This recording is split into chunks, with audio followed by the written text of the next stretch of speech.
Welcome back to Jerusalem Dateline. I'm joined by veteran journalist Stan Goodenough to talk about the biblical and political ramifications of the UN vote. Stan, thanks for joining us. We're here with Jerusalem in the background and what the Bible calls the Valley of Jehoshaphat. What is the biblical ramifications of the UN vote? According to the prophet Joel, when God gathers the nations together for judgment at the end of time, he'll gather them together in this little valley behind us, the Valley of Jehoshaphat, where they will be judged for two things: for scattering the people of Israel and for dividing up the land of Israel. The nations who are gathering at the United Nations this week and are already in session as we record are there to discuss primarily, at the most important point on the agenda, the division of the land of Israel into two states, a state of Israel and a state of Palestine.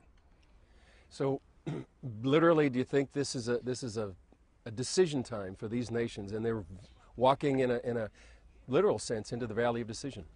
Yeah, I think they're walking. I think they're actually being pulled into the Valley of Decision. I think the Lord himself is pulling them there.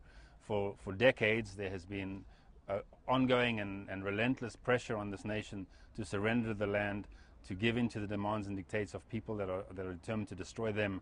The nations of the world have had time after time an opportunity to take a side on this matter. They've typically always sided against Israel.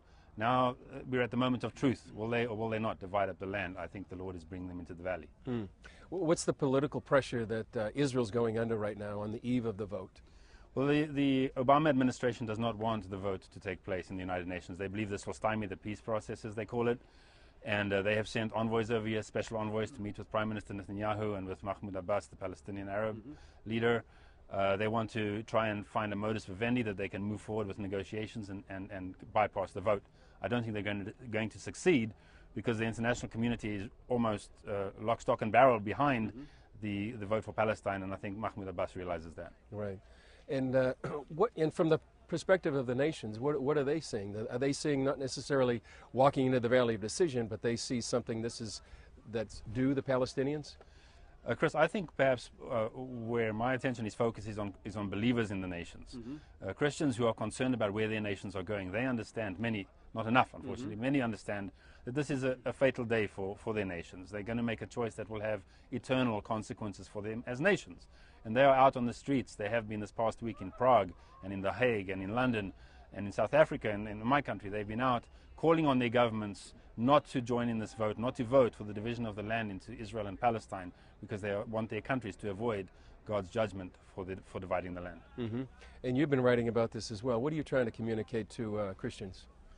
I think Christians need to be woken up to the critical times that we're living in. I know we often say that here in Jerusalem. We're living in crisis days. Well, we really are.